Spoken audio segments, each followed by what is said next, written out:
Alright.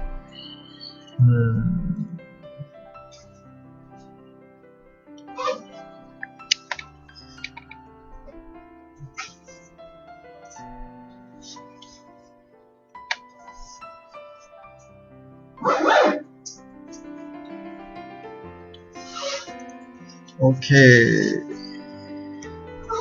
the stream should be up now. If there's anyone watching this right now, I would appreciate comments. If alright, the screen can be seen clearly. Okay, it should be fine. Alright, so as mentioned on my previous video, I'm going for some data and destiny hype. As per usual, I'm going to wait about 5 more minutes till about 6:40 AM before I begin finding games. So hopefully there'll be more people joining. In the meantime, sit back, relax and enjoy the piano music from Landry. Do check out his Twitch and YouTube. Wonderful music. Great background music while doing whatever. Not just for playing it rather. Okay.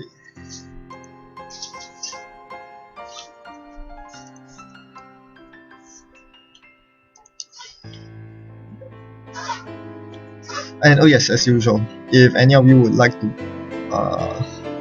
duel against me, I'll be more than happy to entertain that. Leave a comment in the comment section or whisper me on Octagon and I'll get a game set up. Otherwise, in the meantime, as I said, we'll be waiting for about 5 minutes.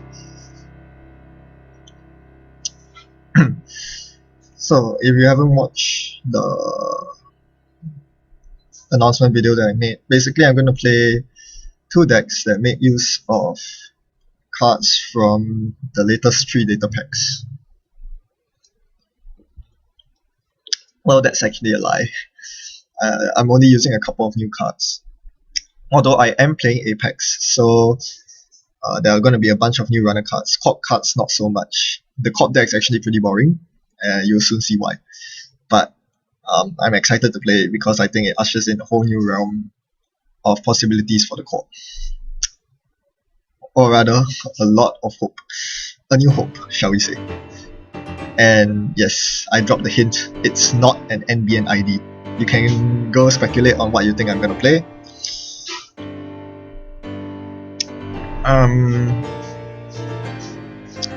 In fact, I'm only using 1 new card for my Corp deck.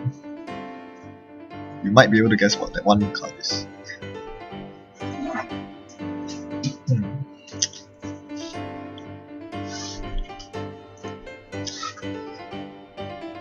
And yes, I'm rather aware that an NBN ID. Okay, that's how it works. I am aware that there are not that many people awake right now in the West. Well, my apologies. I always tend to stream at the most unfortunate of times.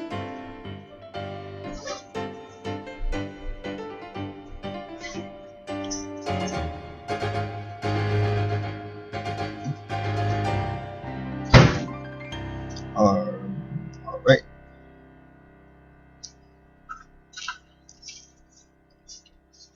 So once again, we're just waiting for about 2 more minutes before we commence. Hopefully we'll get a couple more viewers, and hopefully you get someone who wants to play test my new decks.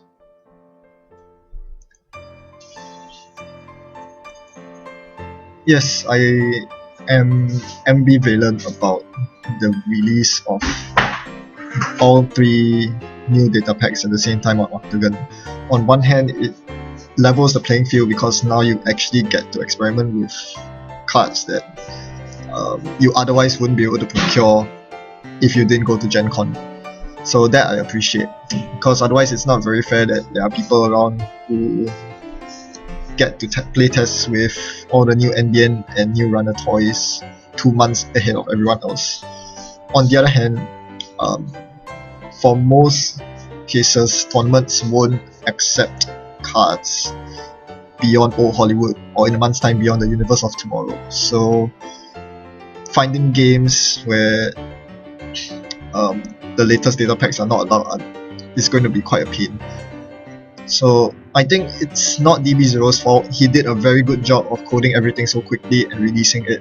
I really appreciate his effort. I think the problem lies with the way they release everything at one go at Gen Con, but not anywhere else in the world. I think that's a huge problem that well, hopefully they won't do it again in the future, because it is rather harmful to the meta game overseas. I mean, there are not going to be any more new cards for the next 4 months, shall we say. 3 to 4 months. The meta game will probably settle down very quickly. It could evolve, but you know, people are just going to say this is the best deck, this is what you can do with it, given the entire card pool after Data and Destiny, and you're not going to see much variation from that. The only good news is people can actually start practicing for Worlds, which is always nice. Okay, time's up. Not that many viewers today, but we'll just go ahead. So let's get a game going.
Yes, okay. I'll probably end up playing Apex first, unless my opponent wants otherwise. I think Apex is the weakest of the 3 runners. Endless Hunger is a surprisingly narrow breaker. The fact that it takes up all 4 MU is a huge drawback.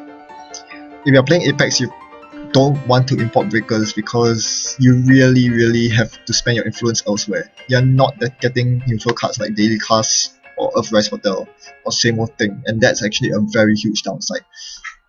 If you haven't tried building an Apex deck for yourself, go do it.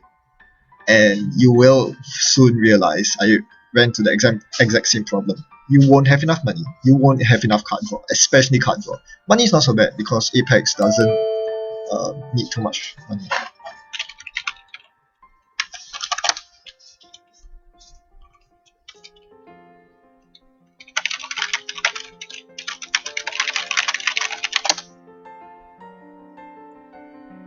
Yes, card draw is the biggest problem of Apex. You more or less have to spend influence solving that problem, and that leaves you very little wiggle room to experiment with other stuff.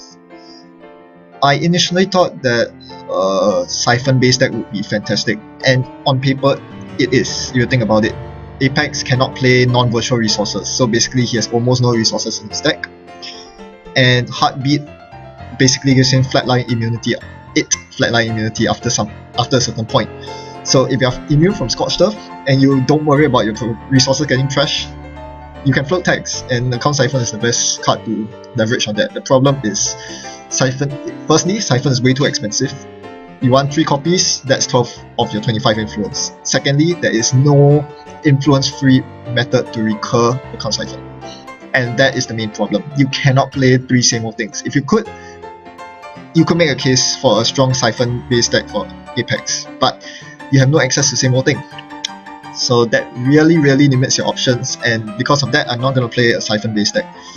There's just no way. The only other ways are trope, which actually seems good until you realize that you are really out of memory. Once you install Endless Hunger, you can't really have space for trope.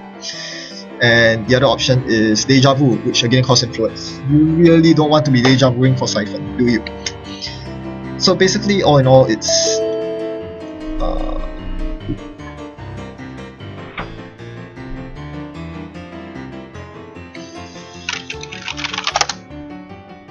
uh-oh, I think I kicked up the wrong one.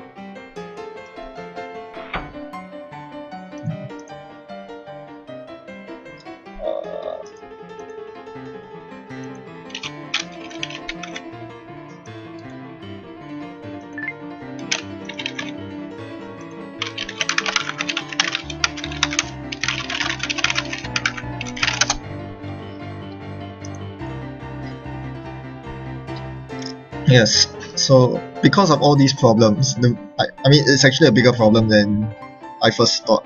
Not having access to daily cards and Earthrise really hurts Apex as a runner. And I did get to the point where I had about 42 cards in my deck, and all 25 influence used up, and I just couldn't find any other good cards to slot to round off the minimum 45 cards, and that is a huge problem.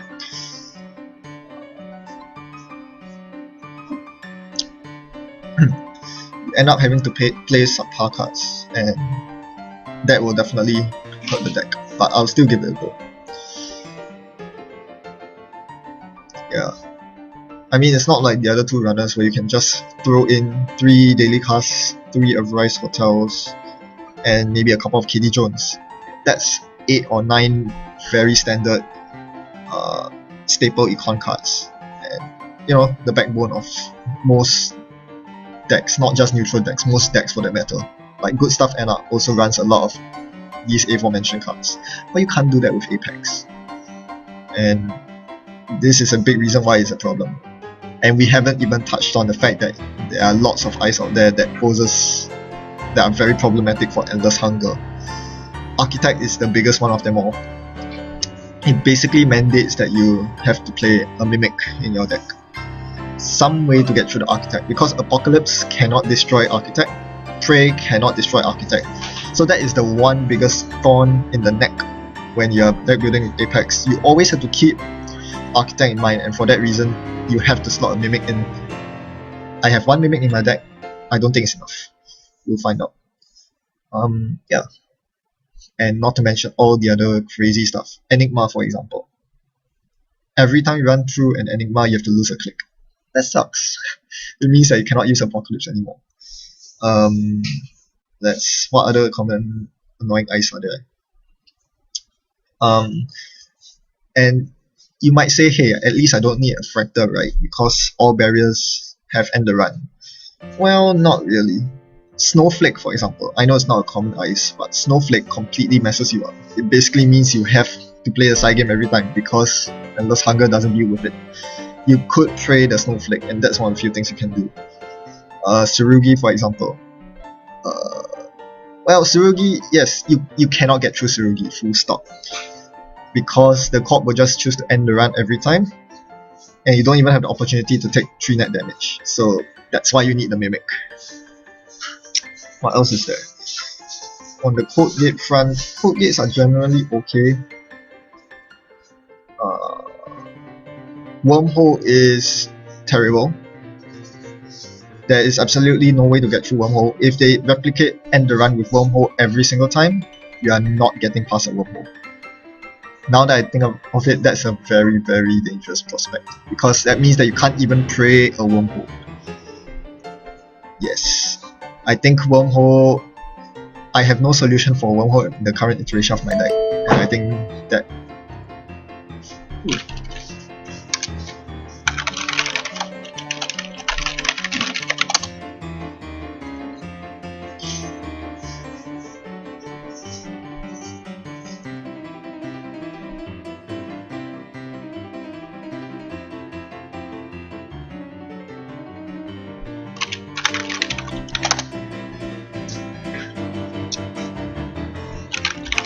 alright, looks like I'll get to play my Apex first after all.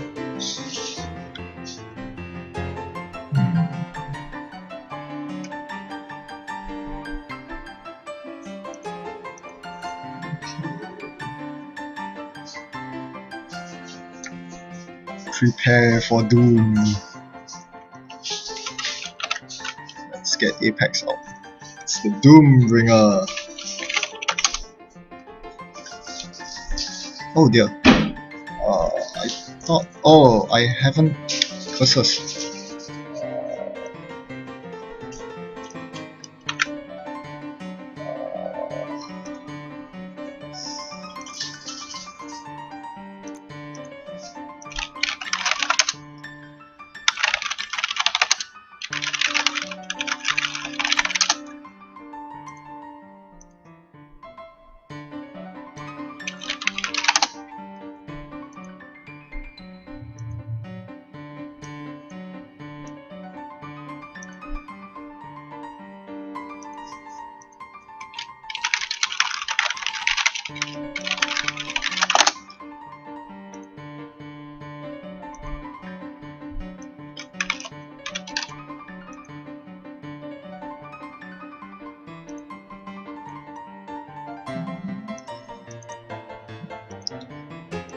Okay, sorry, give me a moment. I'm trying to get the images.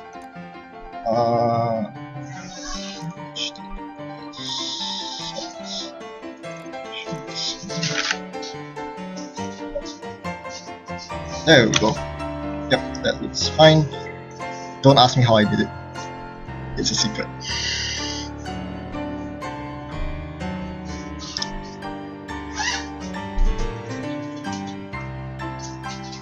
Yay, more viewers. And a language I don't understand. Woohoo!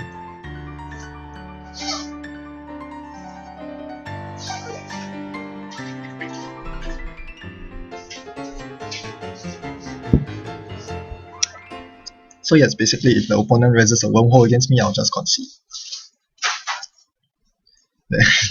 My deck has absolutely no way to deal with wormhole. I guess there is, if you can destroy all the other end runs on board. Otherwise, yeah, this is why Apex will probably never be competitive. You really want to use his breaker?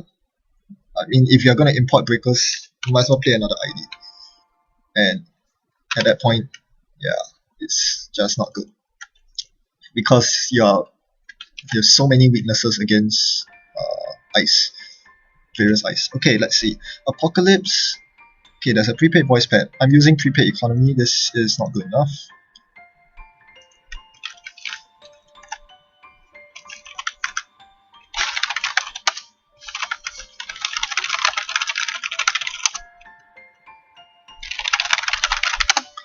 And of course, for thematic reasons, my caps lock button will be jammed. Okay, let's see. Okay, very standard opening. I could use my ability to install something. I think I will do it on hunting grounds. I'll keep the apocalypse. Yep, I'll do it on hunting grounds. There we go. Let me think about how I want to approach this. I would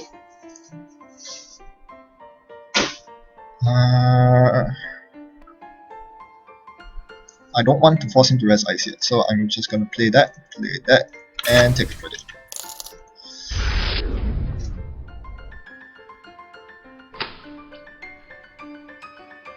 That didn't compute right. I should have 10 credits at the end of my turn.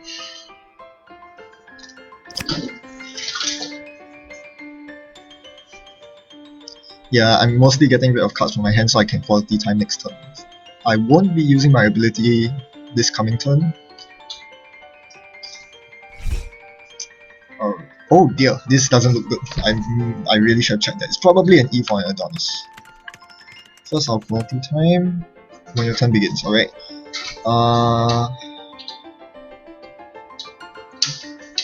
Endless Hunger. Okay, good to know that I have it right now. I'll play the Gango first. Then I'll get both of these out.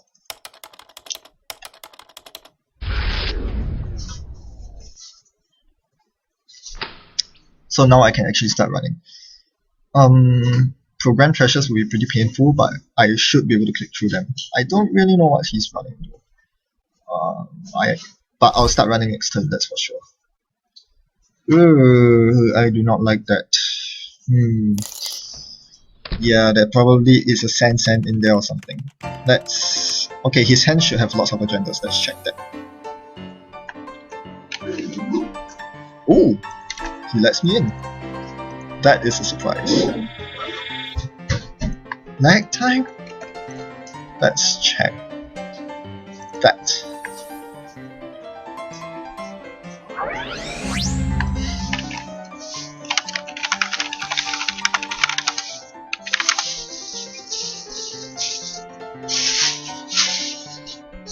Yes, my mortal enemy. Looks like I'll have to try to find my mimic as soon as possible, along with the heartbeat because I don't have any memory left. This is hell. You can be pretty sure he's running 3 copies of that. So...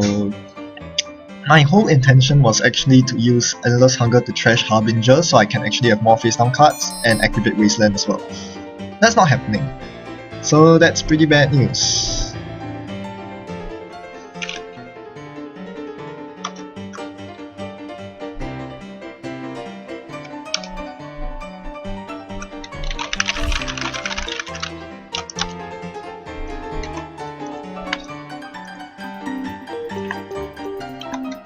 Successful demonstration. Well, I know what not to do against him. I will just finish drawing up Hunting Ground. This one I want to actually install. And pray. Pray. Okay.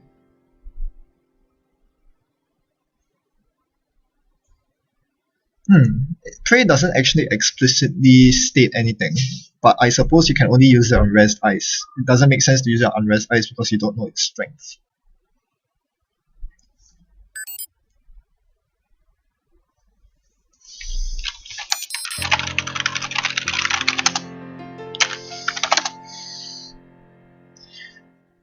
Yeah, actually I should have used Apocalypse on him. Well...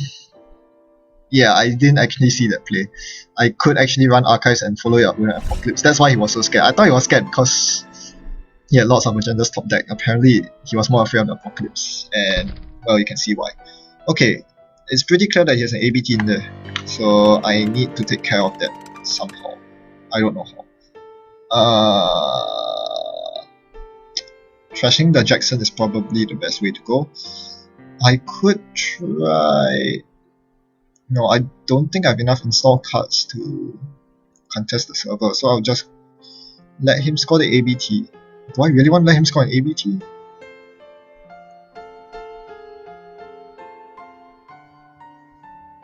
No, I don't feel like letting him score an ABT. Let's run that.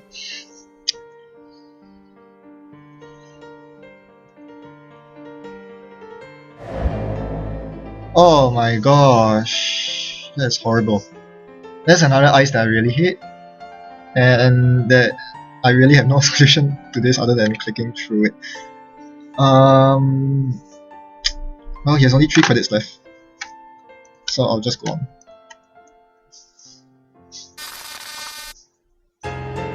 Let's access the song first. Sensitivity Grid, that was expected. Do I trash it? I could I could Apocalypse him next turn and... yeah, he's too poor. I'm not gonna trash it. This is HP Fast Advance. That's pretty scary. Really?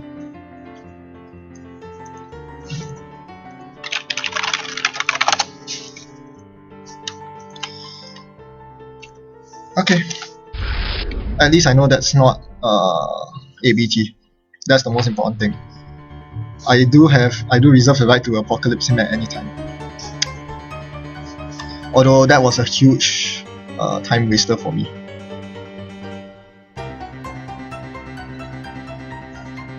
I think this would be a very good time to launch an Apocalypse. Getting rid of the Turing would be pretty huge at this point, along with those 2. Do I want to install it? Nope.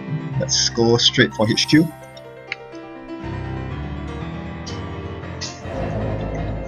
Oh wow.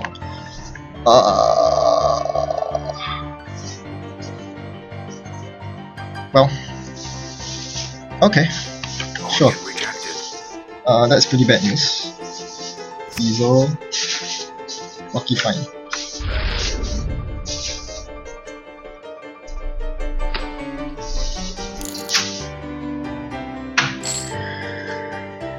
Yeah, this deck doesn't do very well against a lot of ice. What shall I do now? I could... Nah, tell you what, I'm not going to use my ability this turn. First I'll diesel. I have a gamble, I have a wasteland. The first time you trash one of your install cards game 1. 2, 3, and I'll do hunting grounds.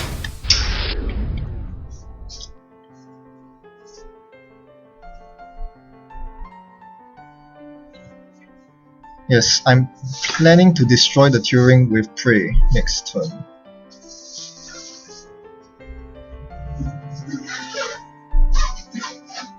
Which means I want to sack Hunting Grounds now to get 3 cards installed face down.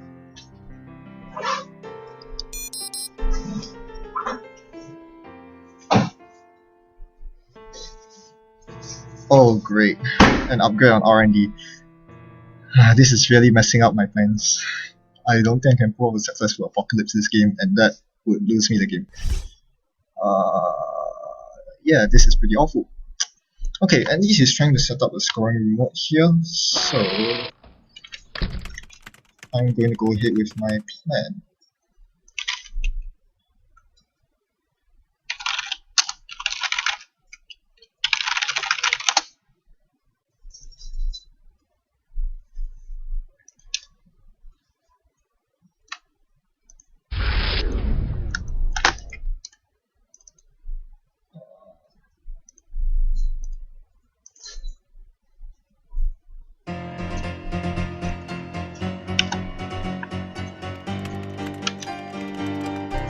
Alright, so now I'm gonna pre-hit the Turing on this server.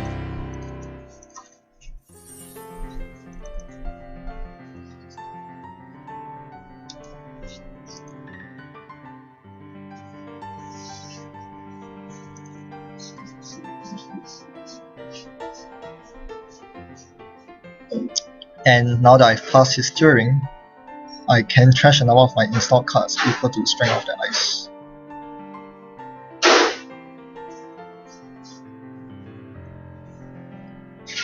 I assume. He's asking me to wait, so we'll see what he has installed. I don't think he can do it. Yep, he can't do anything about it. So I'm gonna trash 2 cards to get rid of the Turing.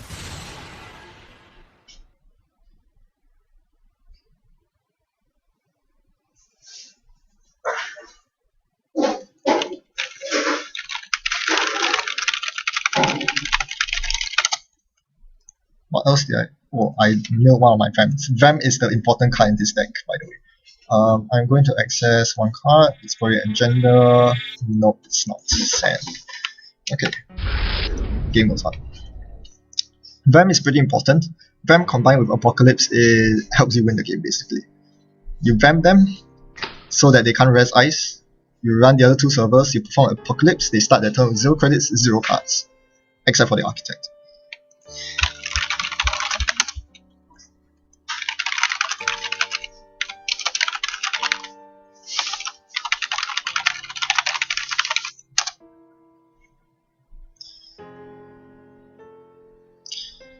Yes, so basically what I did there was, before his turn started, I sacked Hunting Grounds to get 3 new cards to fuel my Prey run.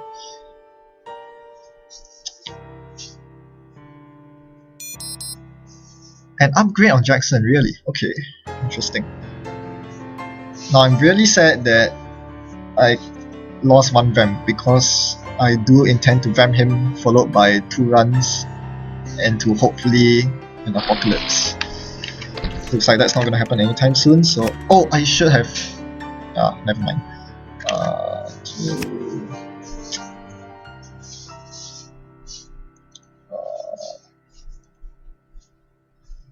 What can can I do here? I'll just keep drawing. I need to find the vamp. There's an endless hunger. Heartbeat. Might as well get my console going while I can. And there's nothing much I can do right now. I just need to stay afloat on credits so that I can always threaten vamp. He doesn't know that I'm running vamp yet, and that's going to be what wins me the game. If I can get it off. If I don't get it off, I lose the game, basically. Because I really need to apocalypse him at this point. He's built up a very strong... Oh my gosh, are you kidding me? Turing on... Oh gosh. Okay, I'm screwed. There's nothing I can do about that. That is... Except to find the other copies on my tray. So I'm going to... install that. Let's draw... Hello Prey. Let's run HQ, force him to rest Turing.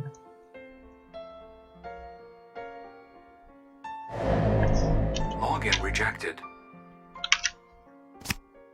There is the vamp. Okay, gamble.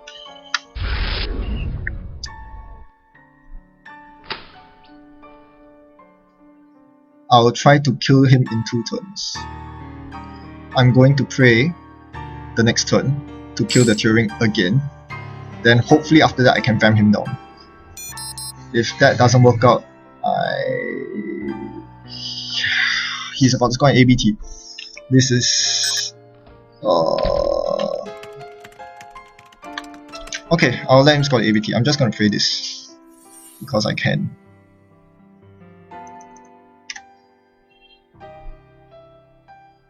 I'm going to trash these 2 cards.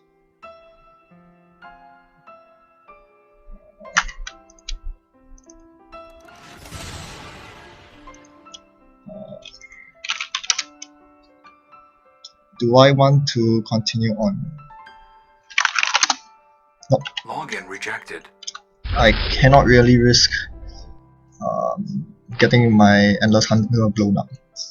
The worst thing that can happen right now is he scores an ABT and reses 3 Turings on the centrals. That is definitely something I don't want to see.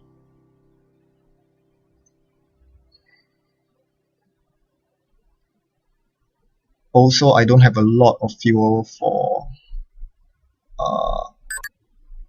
endless hunger right now, which is... Oh, Vitruvia, fantastic. Okay, let's try this.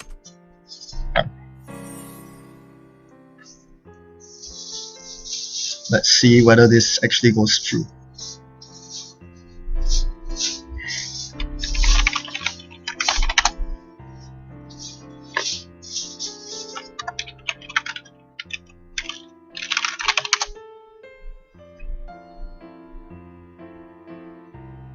So the biggest question is, what is he gonna res with his 6 credits? If he can res a Christian Grid on R&D, he ruins all my plans. If it's an Ash, I'm good. I think he knows exactly what's coming. And I'm not afraid of it happening. Eli. Alright, that's pretty good. I can...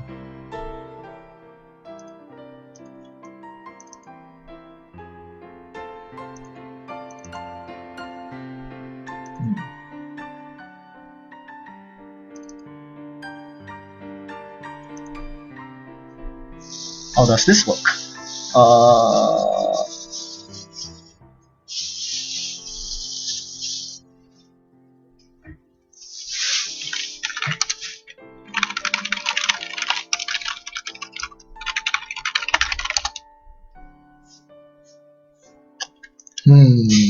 This is not working.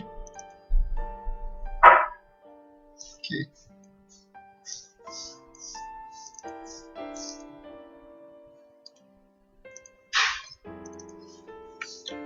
Alright.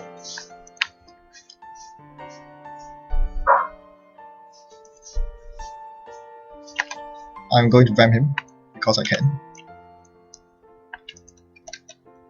The most I need to bring him down to 0 credits. Then I'm going to run on archives.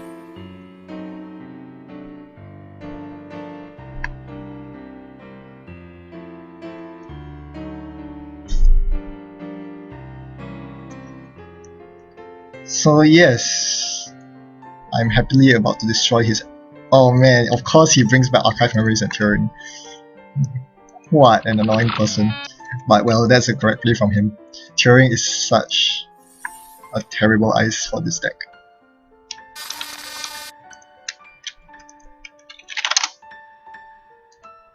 Hopefully he doesn't find a Christian grid off the top of his deck. That would be... well, even if he does, there's no problem because it takes 3 to rest.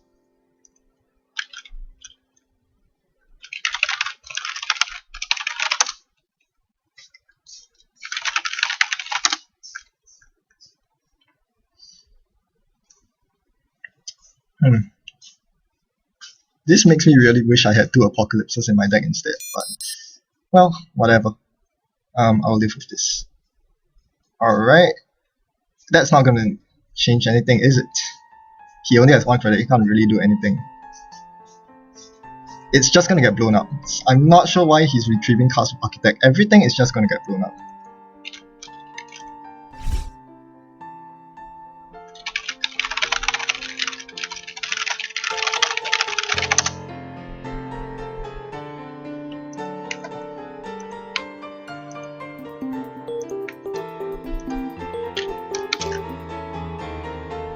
Cyberdex, whatever. Ash, whatever. Here goes. It's about to become fun. Boom!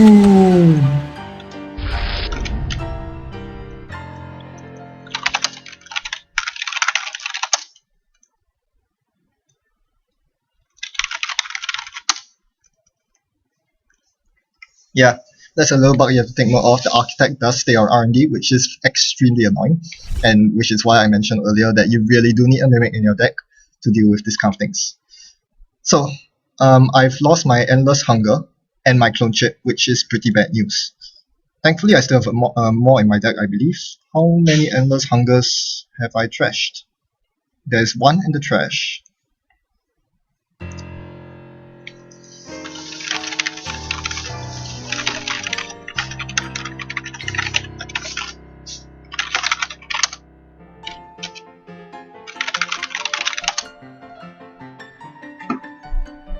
Alright, so I run 5 copies of Endless Hunger. 3 are the breakers themselves, and 2 are clone chips to back them up. So there are 2 copies on the board, 1 clone chip and 1 Endless Hunger. In my heap, I don't really have... I have 1 Endless Hunger. So there are 2 more copies in my deck that I'm going to look for. 1, 2, 3... Well, I don't find it. Let's...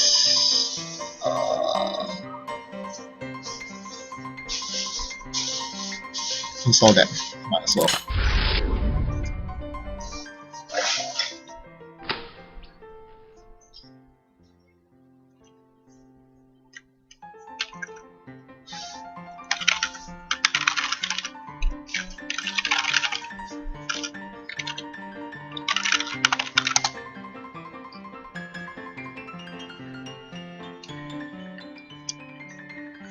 And this is why I say you can tag float pretty well. I mean, I could clear the tag if I wanted to, or I could just install Heartbeat and render myself more or less immune from triple scorch as well.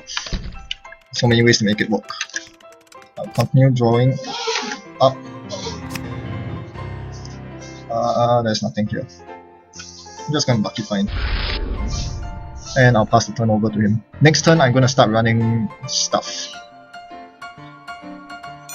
I still haven't found my Mimic or an Endless Hunger. Oh yes, I can't really run until I find an Endless Hunger. Okay, there could be an agenda back there. I need to be aware of that. I don't... yeah, this is not very useful. I'm gonna bury it. Let's draw. I'll play that next turn. No, I'll check this. Make sure that this is not a Jackson. Yep, it is a Jackson.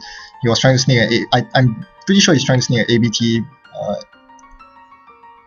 under the cover, and I'm not gonna let him do that. Login rejected. Okay.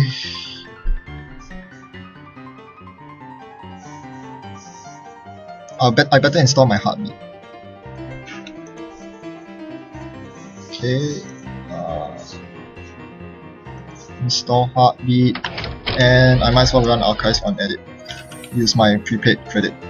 So yes, I'm basically using the prepaid economy,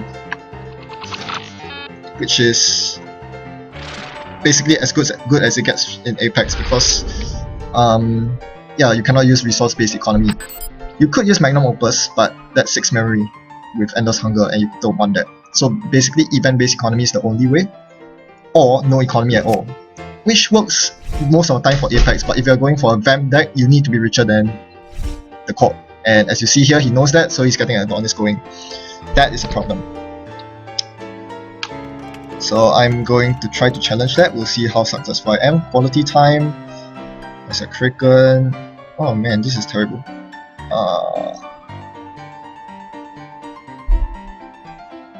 Okay, we'll install the clone chip and let's see if I can get anything out of this. The good thing is if he reses any destroyers here, they're useless. Oh wow, he doesn't defend it at all. Okay, that's perfect. That is a big loss for him, and I'm gonna finish off with a Harbinger. So that was very good for me. I denied his economy. I need to keep him poor so that I can vamp him down. That's the truth. Of the 10 cards left in my deck, there are lots of important cards there. There is a Levy, which I'm gonna use. This deck really needs Levy because you only have a finite amount of fuel. Okay.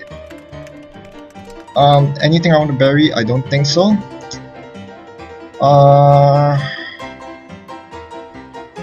I'll play the Diesel first. A whole load of crap. I'll check that server. Let's see what it does.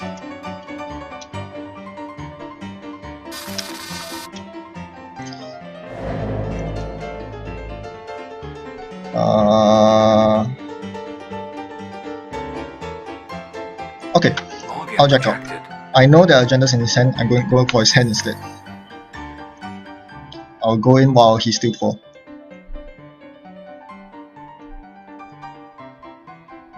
I mean, I don't think this is an agenda. It's probably an Ash or a Sansan. Oh my gosh, yeah.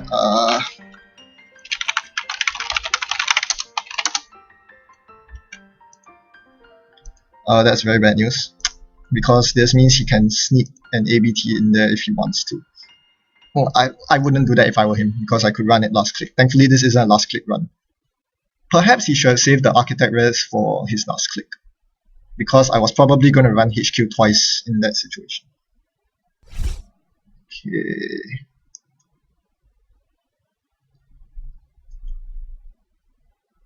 Oh dear, that is a pretty loaded server. I do hope I find something from his hand. In that case, I can Kraken his remote.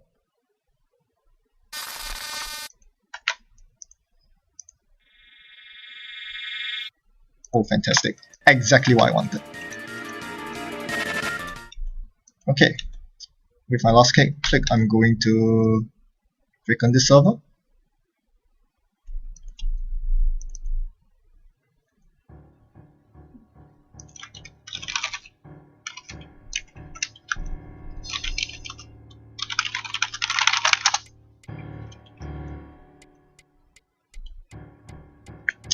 And I won't need a duplicate heartbeat, so I'll trash that. And that ends my turn. Kraken is not the best ice, really. I mean, it cost him nothing to install the ice on his remote, and I had to sacrifice 2 credits for that, so that wasn't very good for me. Okay,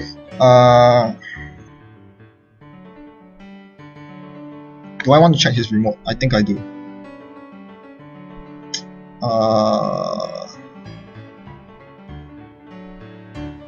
Yes, I'll check his remote.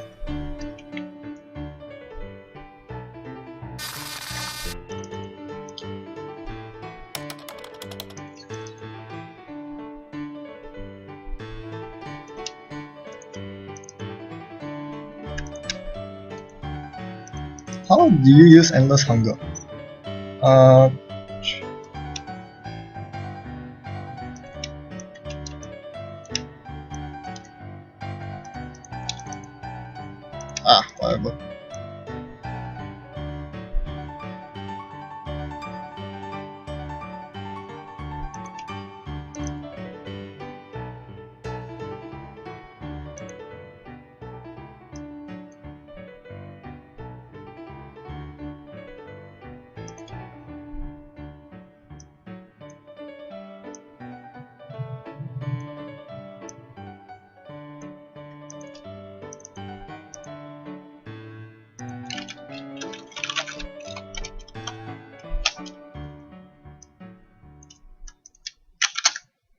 It's an Adonis that goes.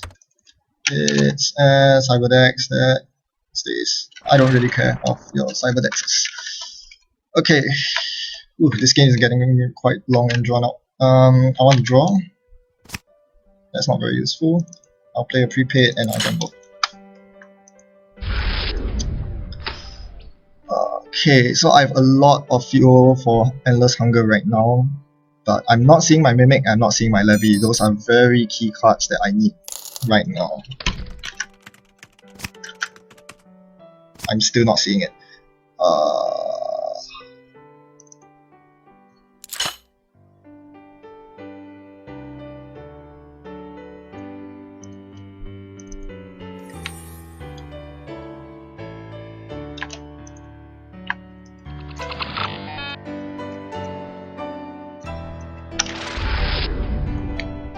Yeah, this is not looking good right now. 4 cards left. Surely I have to see my Mimic sooner or later. Once I see the Mimic, I can actually start pressuring HQ and R&D. And that's when my deck gets really scary. But for now, I'll just have to patiently wait. I don't really plan on performing another Apocalypse because I have 3 prepaid set up. I mean, this deck doesn't need money, honestly, but actually, yeah, I could use the money because then I can easily trash all Sands, Ashes, Adonises on site instead of leaving them on the top of RMD, so I can dig further. And of course, every run from now on is going to cost 2 credits due to Architect. And anyway, Apocalypsing at this point in time doesn't provide much benefit. If you look at the board state. Oh my gosh, that was an agenda. I feel like a failure. He's gonna trigger it. Oh, I'm so screwed.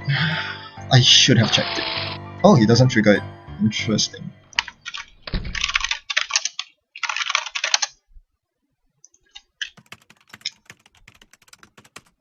I'm not going to bury the Endless Hunger in case he trashes it with some destroyer. Finally! There we go. I do not run out of memory.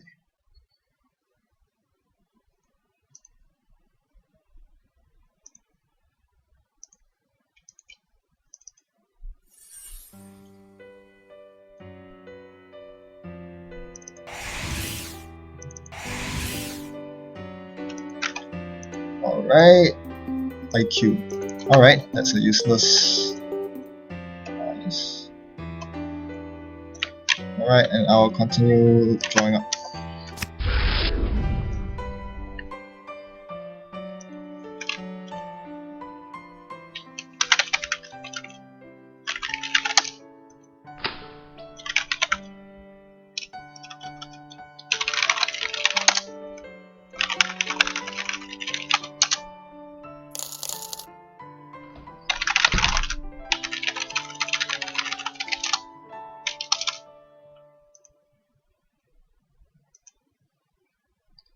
Well, of course I saw that card from his hand, but now that completely screws things over.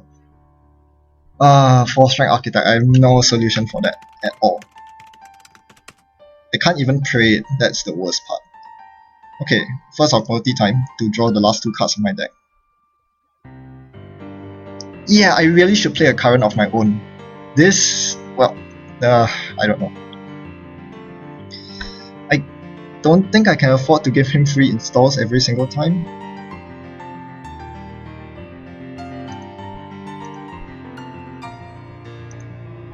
Well, let's see what's in his heap.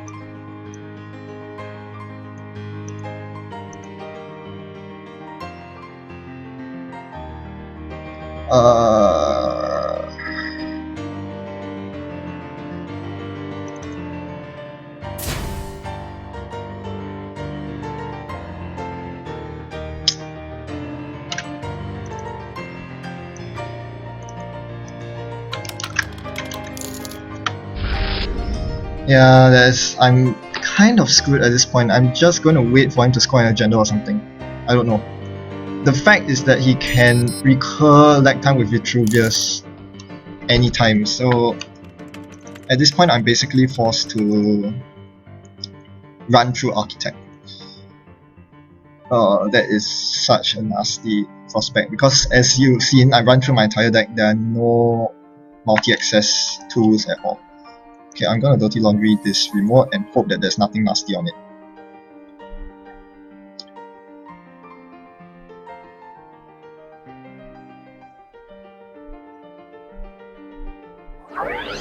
Yeah.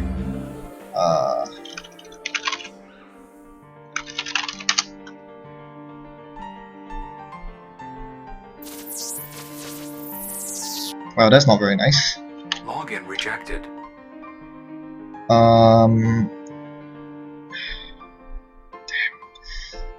Well,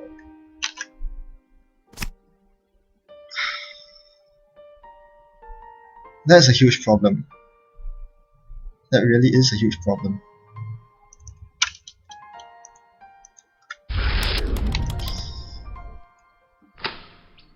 If that's an agenda, I really can't do anything right now. So now this is why I run 2 clone chips in my deck. It should be 3 really, after seeing what's gonna happen here. Oh, I could pray the Grim. And I think that's exactly what I'm gonna do soon. I'm gonna pray the Grim soon. And now he's gonna protect against my Vamps, which is a very smart thing to do right now. Alright. I'll take this turn to set up.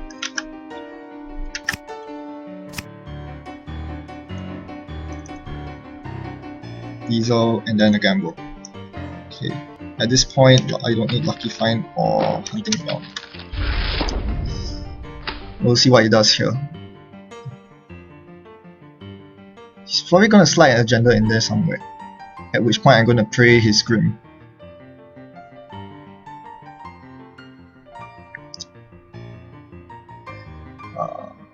It's a Jackson, alright. Oh, he's gonna toss an agenda in there, I guess. Well, I don't think he can do that. Well, he could if he wants to, really. Because he's HB, he can gain a lot of credits. And it seems like I have no solution to Grim into Lotus Field, but I definitely do.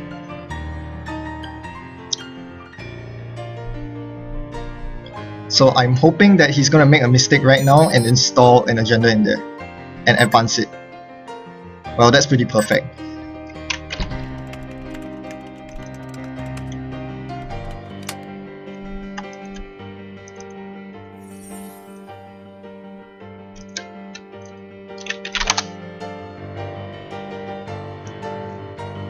That is why you play Clone Chip in Apex. Alright. Let's choose 5 cards. 1, 2, 3, 4, 5. Burn.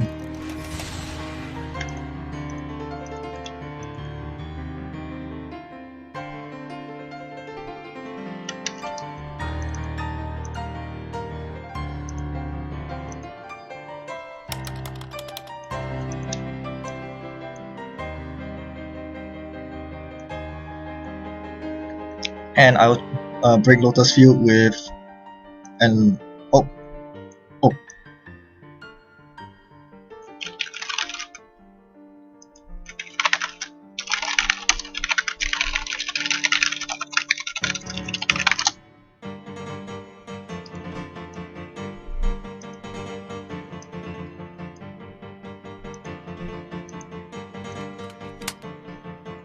Alright. Yeah, that's only worth 2 points.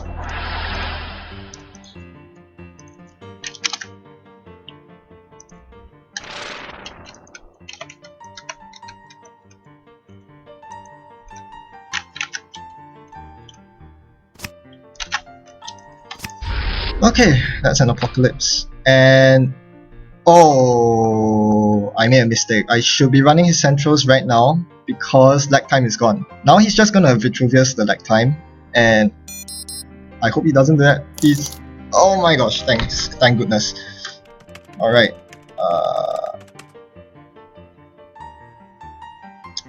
Do I Vam him? Why not, right? I need to control him right now.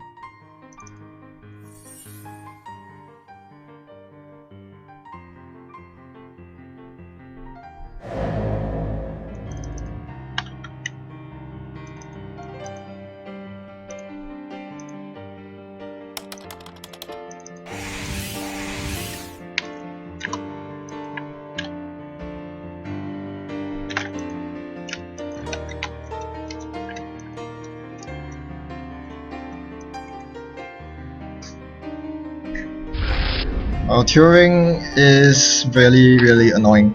Actually, at that point, I probably would have preferred to access instead, but I really want to keep him at 0 credit so he cannot lag time very well.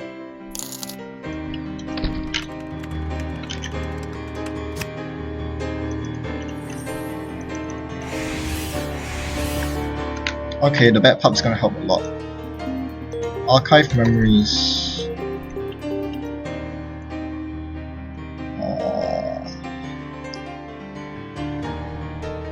At this point, I just need cards, so I'm just gonna quality time my hand and gamble, I guess. Oh no, I'm gonna dirty laundry this server.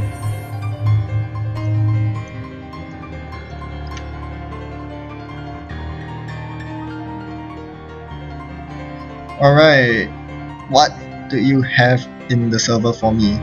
He has 3 credits. What could he possibly want to do with those 3 credits? Yeah, I'm just hoping he doesn't realize that there's a lag time. Ooh. Is the trace that important to him? Interesting. That means there must be something important in the server. I'll be very surprised if there was agenda because his remote is completely porous. Adonis. Oh, of course that's getting trash. That's getting trash. And I don't really care about his Cyberdex.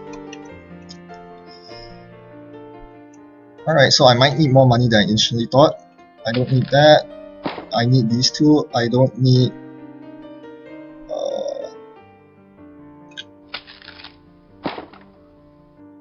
quality time is important.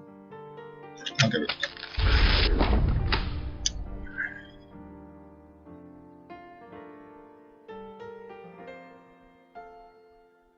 I'm pretty sure his hand is flooded with agendas. The problem is I can't get into his hand at all.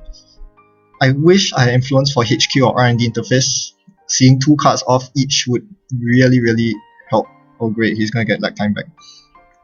Which means this will probably be a setup turn. Getting money, etc. Oh man. Why, oh why, oh why.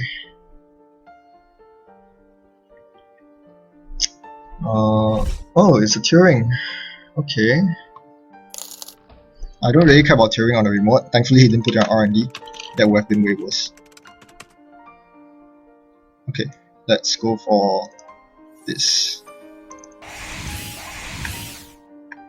I'm just gonna dig as deep into R&D as I can at this point. Oh my gosh,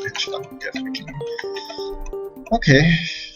Then I guess I will Lucky Find and draw a card.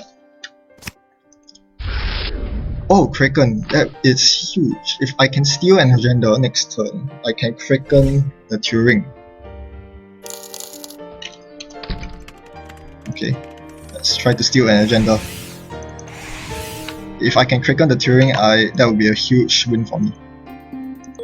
Of course it's another Architect. Well, that's not good. He doesn't have any agendas in archives. I know they're all in his hand, I just can't get to them.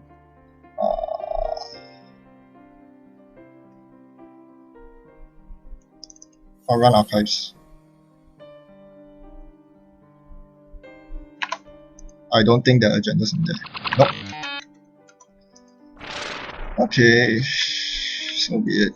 Dirty laundry, and I don't know, take a credit, I guess. I know where the agendas are, I just can't get to them. What I could do is to Hail Mary run on HQ. Click through the Turing, break Architect with Mimic, and see 1 card from his hand. But I wouldn't be able to Kraken. What I really need now is to pray the Turing. And oh man, this is just awful.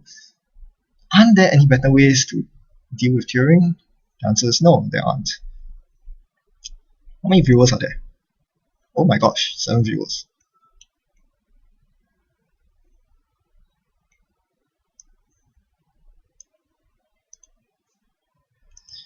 Yeah, I feel like I'm losing the grip on the game. Even though we are on par on the agenda points, I don't see any conceivable way of me closing out this game. Because eventually he's just gonna find all the Turings. Well, I think that's all his Turings. I don't think he runs 3. Oh, he got lag time back. Yep, my worst fear. Okay, that's basically game over. The best thing I can do right now is to no, there's nothing I can do right now. That just completely screws me over. I'm just gonna quality time here and get options. I have 2 preys. Hunting ground is meh.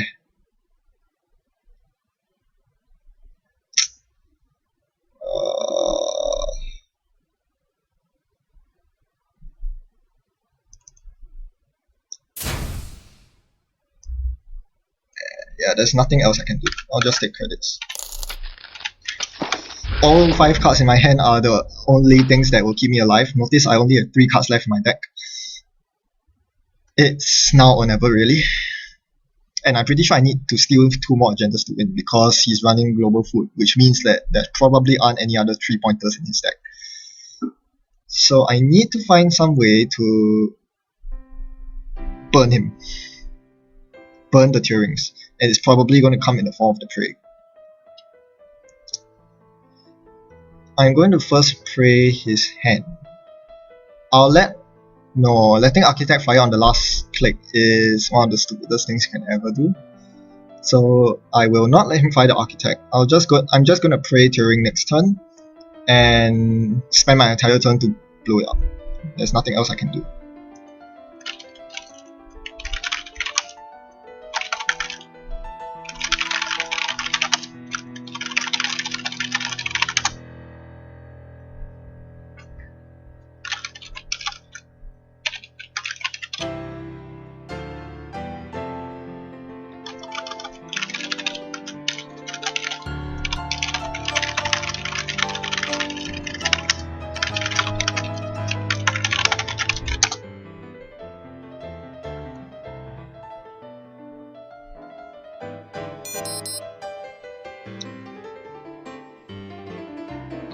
This is the bane of my life.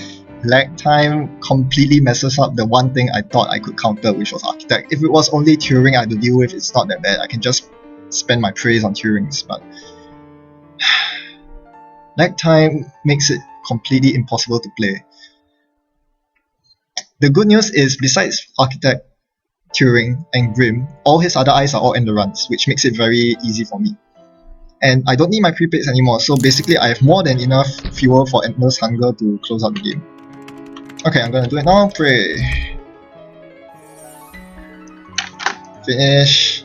And I'll burn it for 2 cards. 1 card, 2 cards. Blow up. Login rejected.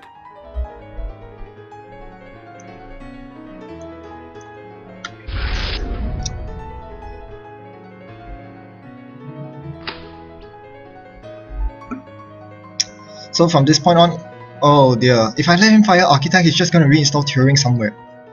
I hate this. Okay, the plan now is to run HQ and hope that I hit his agenda. If I hit his agenda, even though he installs a Turing on HQ.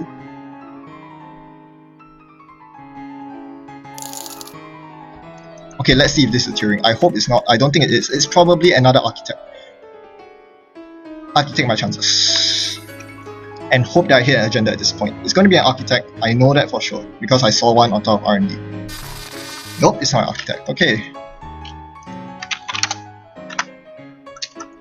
He gets to fire off the Architect, and I'm almost certainly sure he's going to bring back the Turing from archives. And I think it would do him good to bring an agenda into the remote because he knows I cannot break the Turing on the remote. If he realizes that, he's going to put an agenda in there. At this point, I can only hope that I hit an agenda from HQ so that I can Kraken a Turing if he does decide to install a Turing from archives. I'm basically gambling at this point. If this works, it'll be huge for me because I can continue digging on his centrals without lag time. I need to hit his agenda.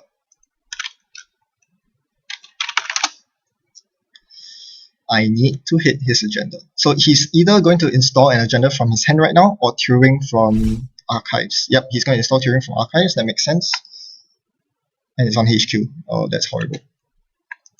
I thought at least you put your R&D. I'm going to get an agenda. I hope. Yes, it's an agenda. Okay,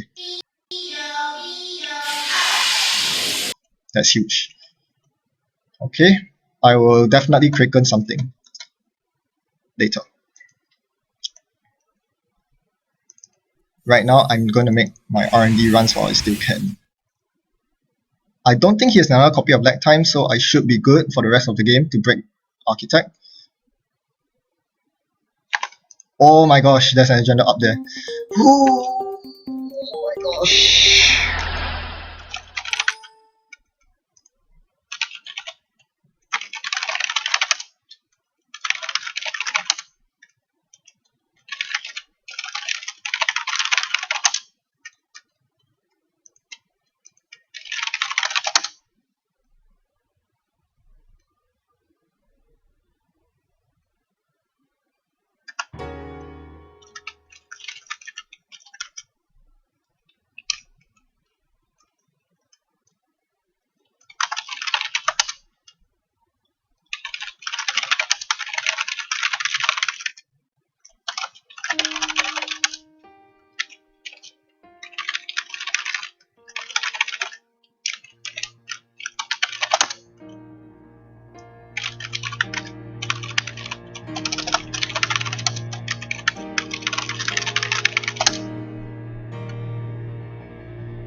So yeah, we both made a lot of mistakes.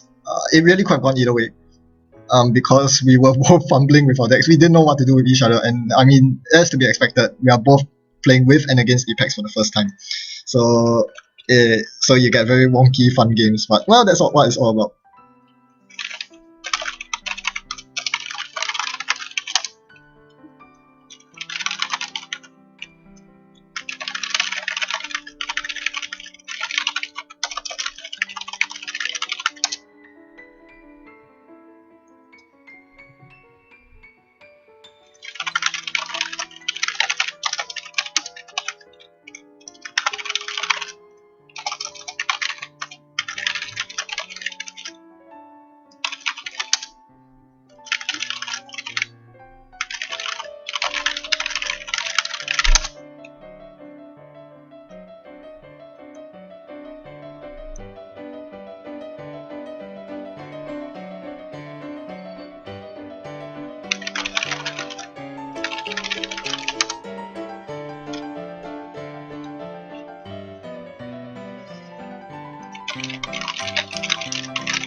What's my stream?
Yes, he nearly decked me, and that was really dangerous. I mean, I'm pretty sure I had enough fuel to last me for the rest of the game, but I couldn't afford to lose anything in my hand. The Vamp, the Apocalypse, all these are too important. Any...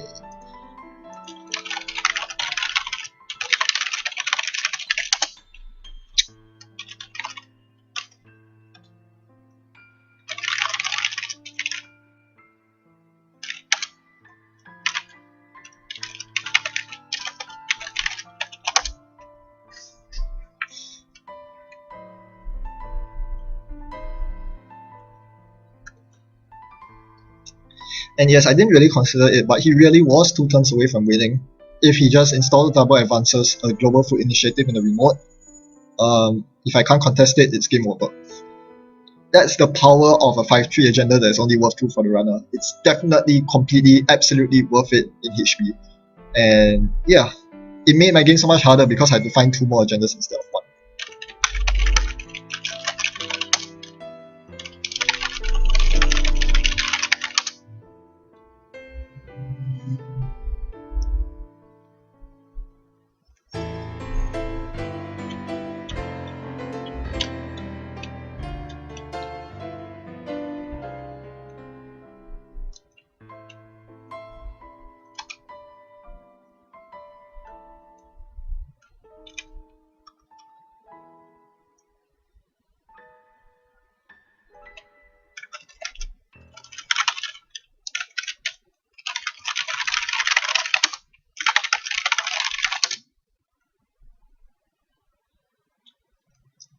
Uh,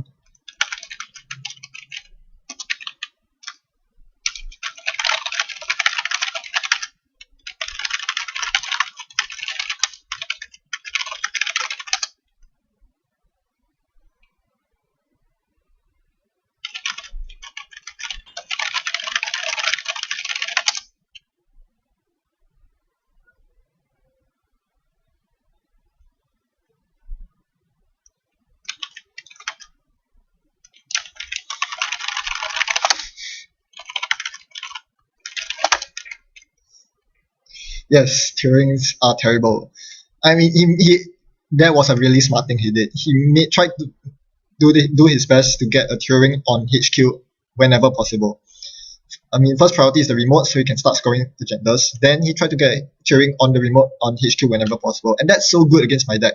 It neuters Vamp, it neuters Apocalypse, and since he's agenda flooded, it deters aggression. So this is why it took so long to close out the game, because I could never deal with the Turing on HQ till I drew into my second prey.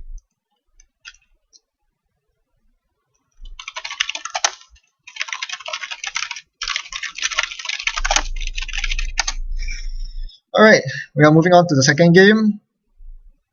Oh dear, the music's too loud, my bad. Advertisement, this is Landry. His piano music is awesome. Check out his Twitch or his YouTube. You can Google it. I'll post a link in the description later, I guess.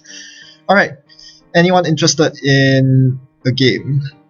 I'll be playing the co-op side, my mystery secret deck. Super annoying super secret deck. Otherwise, I'll just go on to Octagon to find the game. Private message me if you want a game, or leave a comment in the comment section. I'll wait for about 1 or 2 minutes before I begin finding a game and try to see if there are any viewers. Okay. Who want to give my co-op deck a whirl? So to talk about that game a bit more, yes, I think it wouldn't be too bad an idea to slot a current in. As I said, I got up to about 42 cards, and then I realized that I needed 3 more influence-free cards to round off my deck. So I think I slotted in 2 Ghost Runners and a Kraken, and that's how my deck came about. You can see this is the deck list here. Yeah, the 2 Ghost Runners and the 1 Kraken round off the 45 cards. Everything else is fine. I think those are the 3 weakest cards. Kraken did some work last game, but I think it's too unreliable to be useful. You need to steal an agenda, and you need to have a server that you can target, and even then it doesn't destroy Architect. It is very niche, and you saw in that game. Even if say I didn't win on the R&D access, I had 6 points after stealing NAPD. Which server would I Kraken? Probably HQ. He wouldn't destroy the Turing, he would destroy the other ice, the middle ice. And the Kraken would be pretty useless. If I targeted the remote, he would obviously destroy the Lotus Field over the Turing. So Kraken is very janky, to put it that way. I think that last game took about an hour. I was playing very slowly. Yes, that last game took 1 whole hour. Alright, I guess there's no one who is interested in the game, so I'll come up looking for a runner.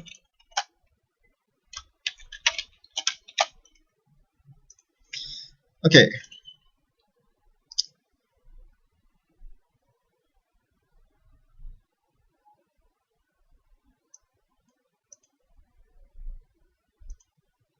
Yeah. Yeah, I would definitely like to replace the 2 Ghost Runners and probably the Kraken as well with 3 other more useful cards. But I mean, I poured over the neutral list for 10 whole minutes and I couldn't find anything better to slot in. Dyson Mem Chip is a waste of space, data folding isn't appropriate, etc. etc. I'm already using all of the in-faction Apex cards, I think, and even then most of them were pretty useless. Harbinger was pretty useless after the early game. When I had more than enough cards to fuel myself, Harbinger was useless. Ghost Runner wasn't very good. Hunting Grounds was useless this game. I did use it once to fuel Prey, but that was about it. Again, after the early game, when I had enough face down cards set up, Hunting Grounds and Harbinger became very useless. Okay, I am disconnected. Let's try that again. So yeah, even the in-faction cards of Apex are mediocre at best. They're not good at all. And that's a big problem. You're bloating up your deck with useless cards. It's kind of like guys. You're using subpar cards. So your whole deck as a whole is just not very good. I could use Chopbot instead of Diesel or Quality Time. My issue with that, I mean, it costs less influence than Diesel. My issue with that is that it goes away when you play Apocalypse, and it eats up your valuable face down cards early game when you need it for Prey, when you need it for Endless Hunger. If you're feeding it to Chopbot instead, you find that you cannot place as much aggression as you would like. So I'm not very happy with Chopbot. Apocalypse could probably go up to a 2-off because in that game I could actually get through his centrals so long as the Turing wasn't there. So I could just keep repeatedly apocalypsing him all the way. Yeah, and just leave only the architects to deal with, which usually would be okay if not for the fact that he was running lag time. So I think I would bump Apocalypse up to a 2-off and drop 1 Ghost Runner. Other than that, I can't really find any other changes. The influence is already very tight, surprisingly enough. 25 influence is spent very quickly. I'm already spending 7 on card draw because you have to. There are no Earthrise hotels. 3 on levy. As you saw, I needed a levy the last game, and even then it was down to the wire. I only had 3 cards in the deck when I won. 2 Vamps, you saw how Vamp changed the game. They didn't blow up too many of his credits, but it kept him poor, and that allowed me to open up windows for me to run. Crazy Mud Flaps.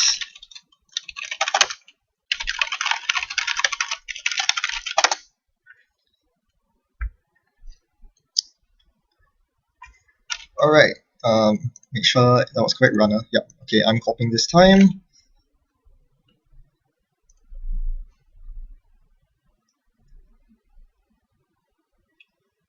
Okay, my core deck today is basically it only uses Global Food Initiative, but it uses 3 copies of it. My deck has 6 agendas. You can probably guess what I'm playing just by saying that. Nugma, no Jacksons. This is Harmony MacTech, 6 agendas. The opponent needs 3 to win. I only need to score 2 to win. Yes, this will be a very annoying deck. We'll see how he can deal with it. Mutate. Yes, I'm running. Oh my god! Oh! It's Apex. This should be really, really interesting.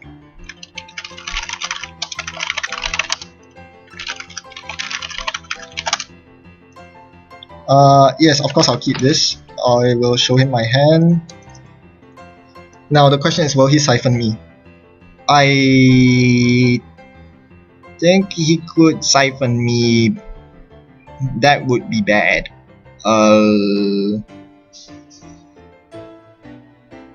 Let me think about this.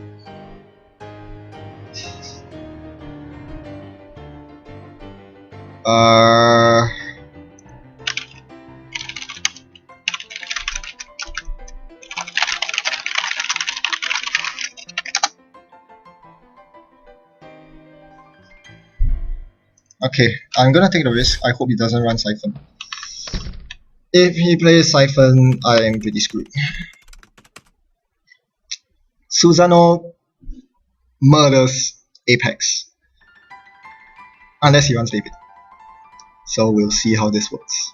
If I can wrestle Susano, I think I can stop him from playing Apocalypse. So this is a very key card against him. And the most important thing is he cannot pass Susano. He cannot use E3 to break it. I think I can completely stop an Apocalypse as long as I stay on at least 9 credits. So this is something to keep in mind as I continue on this game. I need to keep at least 9 credits to threaten Susano or R&D. You know they're running Apocalypse for sure, so you have to make sure you can rest the Susano. Yeah, that's pretty much it. Because I don't think he has a solution for Susano. Unless he has a David, in which case, well played, I guess. Okay, Eli goes on HQ, I get a mental health clinic, and I will take a credit here. Now, Ashikaru is good against most runners. Anarchs basically have to parasite it down because Corroded is way too expensive to break it, Fouls is way too expensive, and it's not in David range. Ashikaru is good against Kate because it costs her 2 to 3 dog tokens. Very, very taxing. Ashikaru is useless against Apex.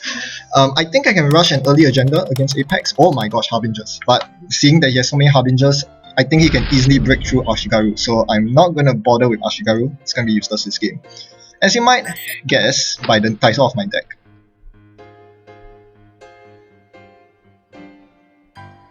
Oh.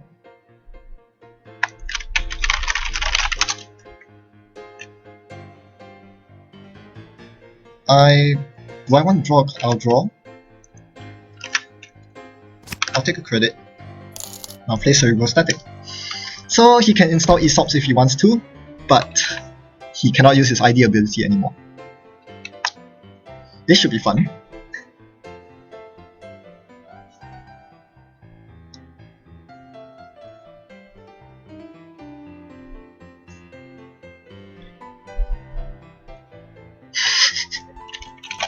Yes, always include an Aesops in case someone plays Cerebral Static against you. Apex is just a wonky runner all the way.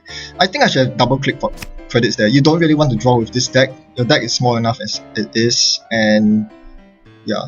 This deck actually wants to rush agendas, but I don't think I can rush against Apex because most of my ice is end the run. We'll see what I draw, but right now I just need more credits to make sure that I'm always in Susano range. Hunting Grounds. Sure, that doesn't affect me except for the one Toll Booth I have in my deck, I believe. Okay, I have the Precog Mutate combo, but I have no rest ice yet, so I'll just take credits for now.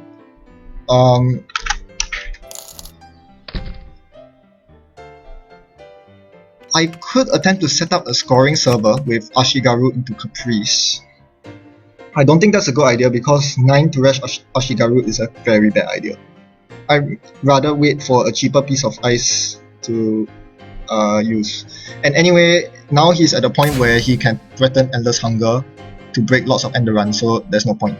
He has basically 2 Harbingers means that he can use Endless Hunger 4 times, which can easily get through an Ashigaru. So yeah, Ashigaru is a very dead card at this point. I'm not going to spend 9 credits to res something that he can break that easily.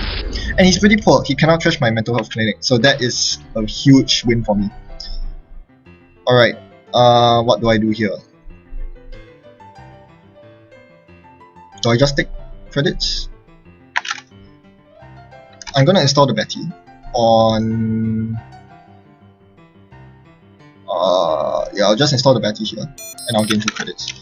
Right now I'm just looking for any semblance of decent ice, so I can actually begin scoring the Future Perfect. he's basically slowly setting up. And this is the biggest problem with Apex, as you notice.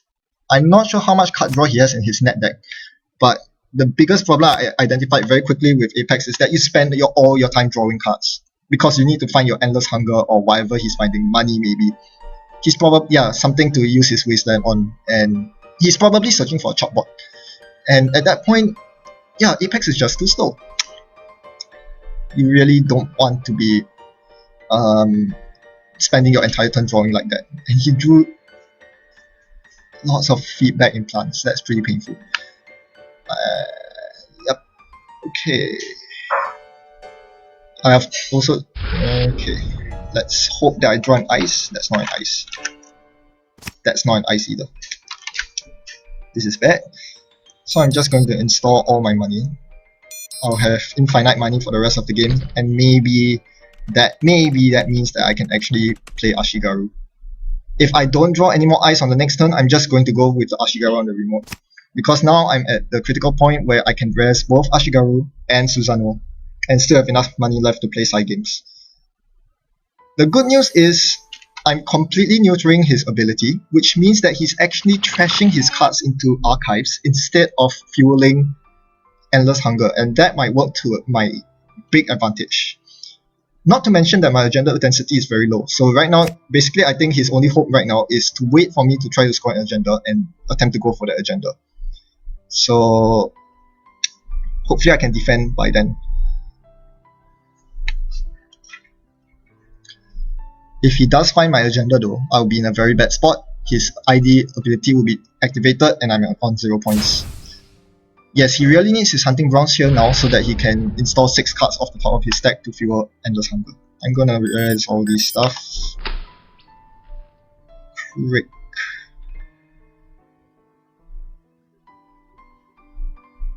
Okay.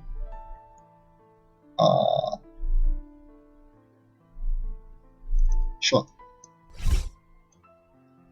I'll put the Ashigaru here first. Do I want to put the crick on my centrals? I think not. I'll put the crick here. And... oops, wrong card. Yeah. I want the Caprice in there. Obviously, I'm not going to put the Future Perfect in there with only a Marcus Betty protecting it. That's just stupid. Next turn, I'm going to install Double Advance the Future Perfect. The problem with that is I will only have 3 cards in my hand. So Ashigaru is not going to do much at all. I might end up having to play a lot of side games, which is not good. But he's pretty poor, so there's that. And with Crick protecting it, it means that I can recur Marcus Betty as many times as I like. So I think I should be fine. I should be fine. He runs my hand. Do I want to rest the Eli?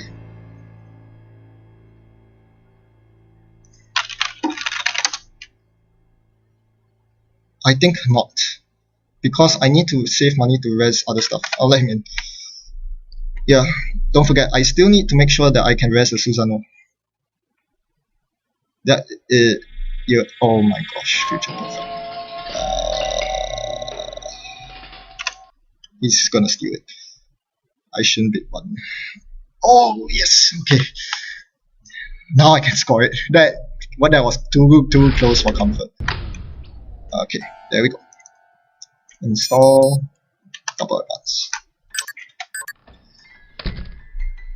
Oh my gosh, that was way too close for comfort. If he stole that Future Perfect, I would be on the back foot. Very much. Okay, so I think I should be able to defend this. I don't... yeah, he probably doesn't want to run this server.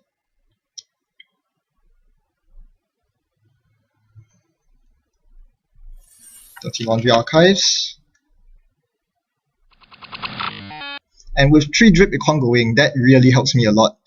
Most runners deny my Drip Econ, but if he's not going to deny it, he's going to struggle a lot when I'm able to rest Ashigaru and Susanoo. And once I score Future Perfect, it doesn't seem like he's contesting my server. He's going to... yeah, he was searching for Chop Bot. He really needs the Chop Bot to start chopping down his Harbingers and getting his Wasteland money. So now I'm halfway to victory and he's not there at all. So I'm in a very good position right now.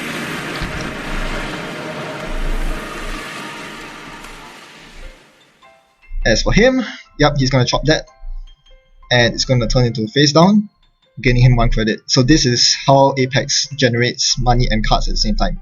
As I said, I'm not a fan of Chopbot because look at him. He has barely any face down cards. I mean, sure, it's a product of Cerebral Static, but you really don't want to be using it when you need to use Endless Hunger on Centrals. Say hello to my Susanoo! What you gonna do about it? You can't do anything.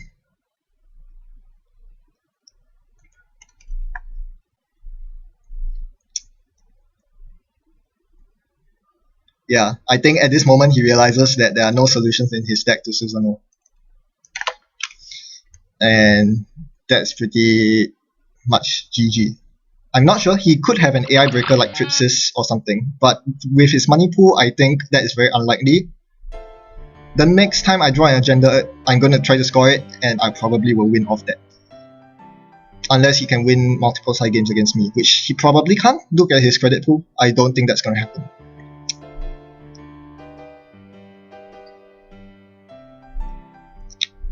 Yeah, that's the problem with letting me get away with so much drip econ. I mean, to be fair to him, there's no way he can deny it given that he's Apex. And he's not running Lucky Find prepaid like I was. So that's a big difference. This is why I think you really need a lot of money in Apex. Not just for Vamp, but also you have to contest drip econ. And yeah, now he's thinking of how to deal with Susanoo.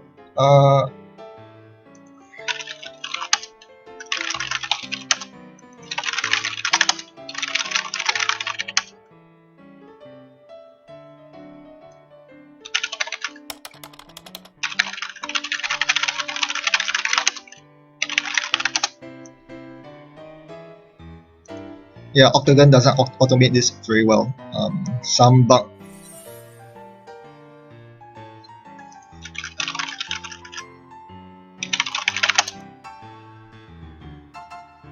Nope, it's not a destroyer, it's a deflector.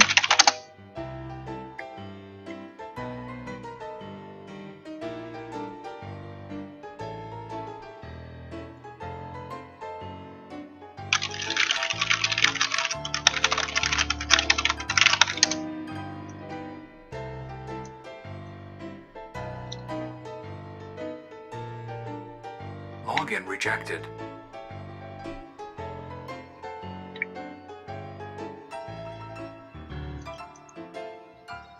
Yeah, that's why I say I don't think he has any solution against this. Just like Prepaid Kid, if you don't run an AI breaker, you're pretty screwed. Because I'm pretty sure he doesn't have a proper sentry breaker that can break a strength 7 Susanoo. And that completely shuts down Apocalypse, which is all I need to win the game. And he has no money to threaten me with anything funny like Vamp. He could Asher, but I highly doubt you will run Asher in his, yeah. Okay, I'm gonna pre-cog right now because I want to see my agenda. Oh, there it is. I'll put it here. Mutate, Tollbooth, Pub.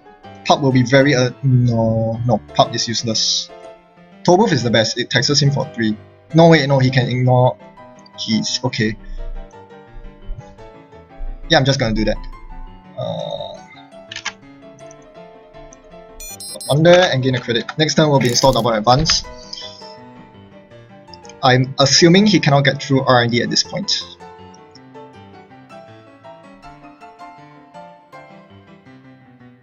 So you notice that a lot of my ice is useless. Pup is useless because he can... I mean, even though he's poor, he can pay it with 2 installed cards because of Heartbeat, using the net damage. Eli, same thing, except that it costs 3 credits for me to rest instead of 1. Tollbooth is useless because he can bypass the 3 credit tax with Hunting Grounds. And there's a Lotus Field somewhere in my deck, same thing is useless. So yeah.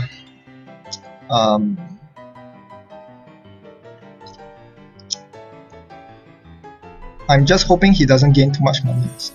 Great.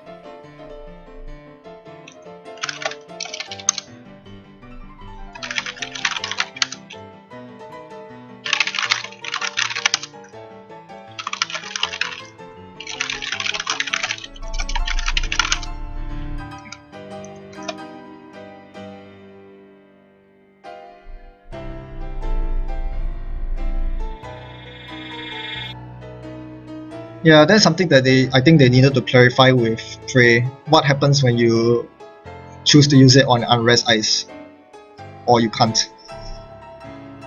He's going for my remote. Are you serious? Well, that would actually be the right play for him.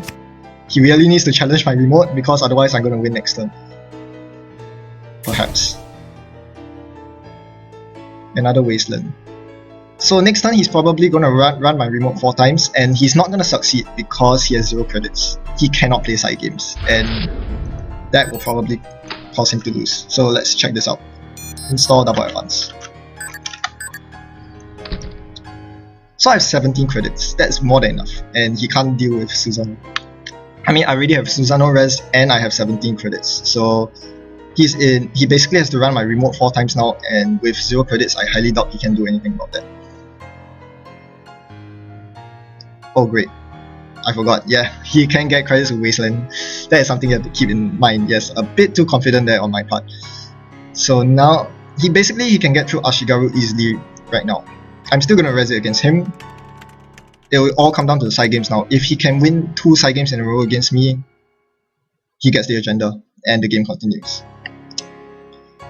And more importantly, Cerebral Static goes away, which is probably the most important thing to note. Because then he can begin fueling his Endless Hunger again. I wish I had more cards in hand, but I'm trying to rush this out before he gets set up too much. 5 cards means that breaking Ashigaru will be a huge pain. That being said, he can still Prey my Ashigaru. Okay, there's no point resing the first ice, so yeah, no res.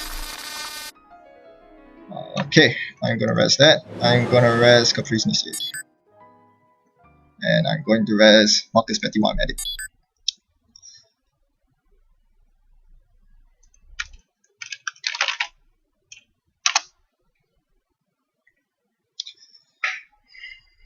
I'll make him spend 3 cards to blow my stuff up.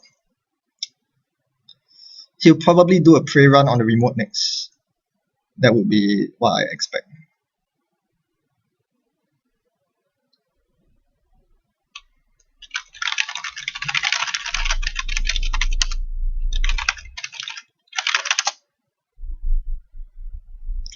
Okay, side game. I'm bidding 2. I don't think he'll bid 2.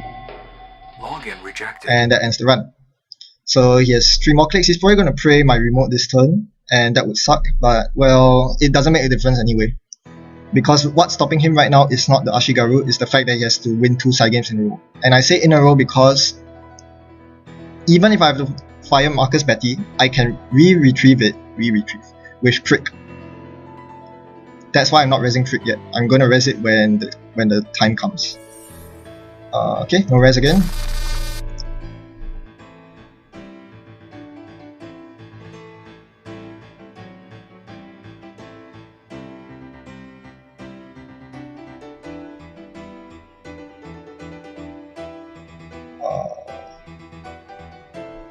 Yeah, I just realized I don't actually have as many credits as I think I do. I only have 4 credits.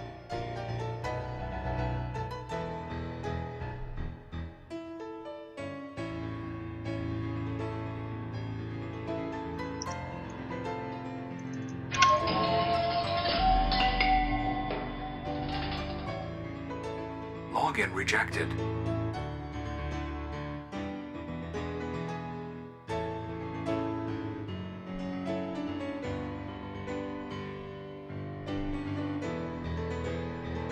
Yeah, this is not very good. This is actually looking quite bad for me. I just realized I don't have enough credits to defend this.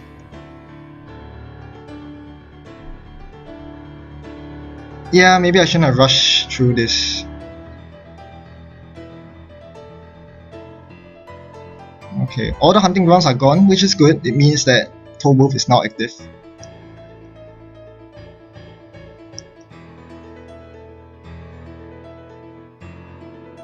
No worries.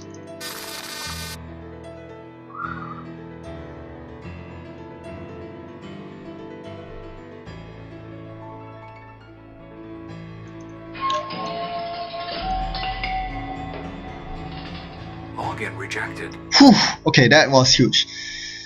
Oh man, that was huge.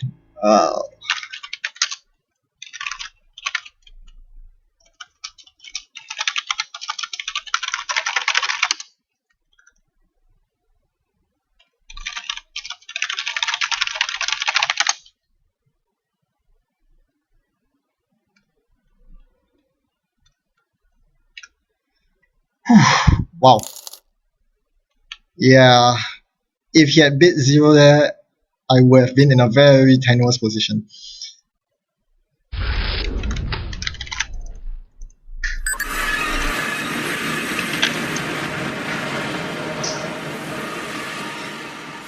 Well, side games win the game. Apparently, side games are good.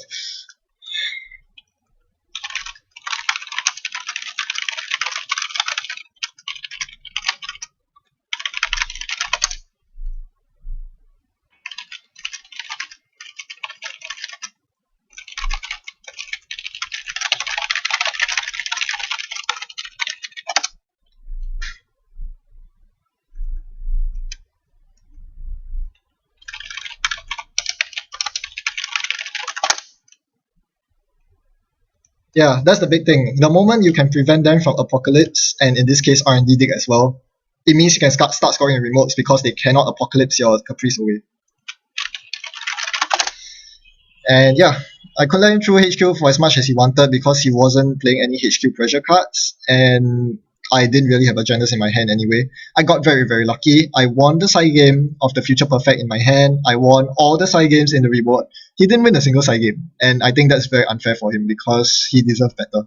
But at the end of the day, again, this exposes Apex's weaknesses very prominently.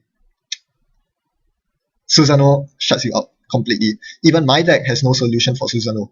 And yeah, against my deck, if you place a single Susano on HQ and you actually get to res it, I basically cry for the rest of the game because I can't vamp, I can't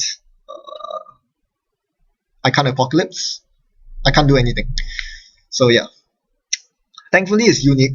Thankfully for Apex there is. So you can't protect every single server with Susano, but being able to shut Apex off from his main powerhouse card that is Apocalypse is a huge deal. So yeah, that just basically the main takeaway is that there are way too many niche eyes in the game that deal with Apex so well. Architect, Turing, Susano, these are not bad eyes. These are actually eyes that are played in competitive decks. And this is why Apex is the weakest of the three runners, because you are basically hold into using Endless Hunger and it's just not good enough.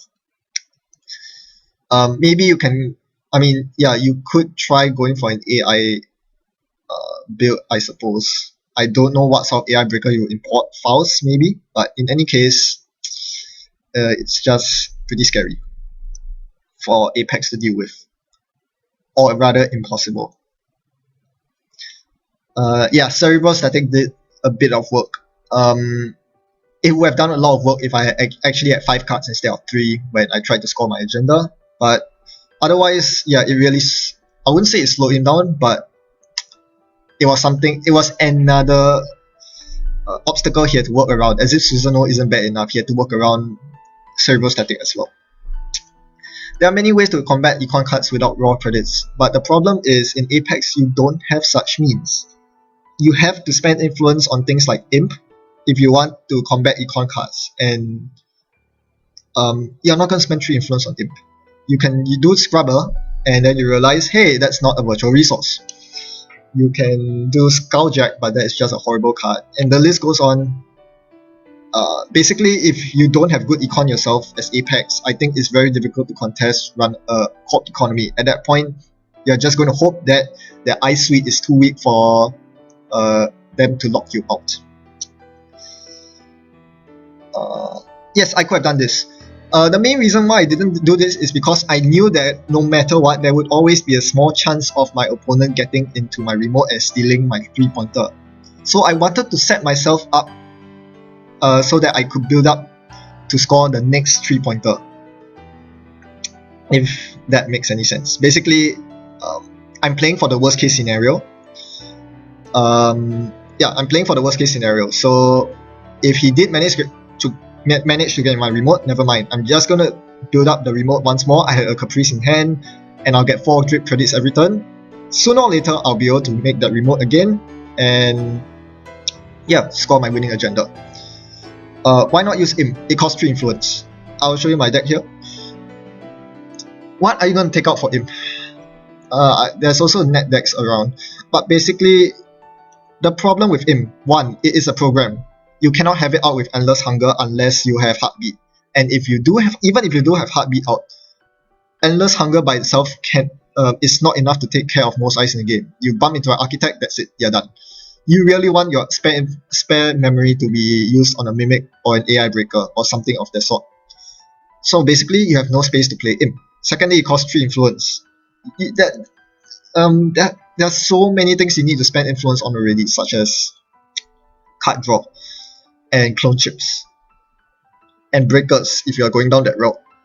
Do you really have influence to spend for Imp? You can try if you're still not convinced, you can try building an Apex deck yourself.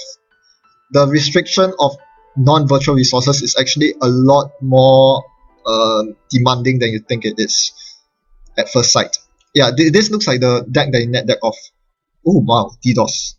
DDoS is actually decent. But again, Disruptor, really? Disruptor, okay, that's just what? Yeah, but back to my point, Imp costs too much influence for a deck that's really influence hungry. Okay, I think I'll call it a day, unless anyone wants to have another game. Thanks everyone for tuning in, and that was a very interesting day of lots of Apex, the Doom Bringer. It's a fun idea to play, but I don't expect it to be competitive. You saw in both games way too many problems. So, yeah, there are many ways to play Apex, and Vam Lucky Find might not be the best route. It does eat up a lot of influence, admittedly, for a deck that doesn't need money otherwise. Like spending 3 on Lucky Find, 6 on Lucky Find, and 4 on Vamp is probably too much of a waste. But I think that's the best way to leverage on the power of Apex. Because when you look at Apex, you think about it, his biggest strength is that no matter what, he can get through a server. Asterisk. Yeah, fringe cases aside like Susanoo, he can get through any server. It's like being able to freely siphon. So what kind of cards can make the best use of successful runs? Vamp naturally comes to mind, along with Account Siphon and other cards. You build around those cards like Vamp and Account Siphon, and that's where most Apex decks will end up being, I think. RNDI, HQI, I consider that. The problem is those cost 4 credits to install, and you're a pretty poor runner yourself. And if you're spending influence on multi-access, well, that's okay, but I don't think it's ideal, because multi-access, it is nice definitely. I definitely wish I had HQI and RNDI in my game. If you can make influence for it, I guess it's fine. But there are just too many other problems that you have to settle. Like this deck, for example, what kind of card draw does it have? Nothing. It has no card draw except for the 2 chop bots, and you saw it was a huge problem when he played his deck. He spent 2 or 3 turns just drawing up cards, doing nothing but drawing cards, and that is not acceptable in my opinion. Not in the fast-paced meta of today. Alright, so that's all I have. Thanks for watching everyone. I'll be shutting off the stream. Thanks for tuning in, and I'll bring some more interesting decks sometime soon. Until then, ciao.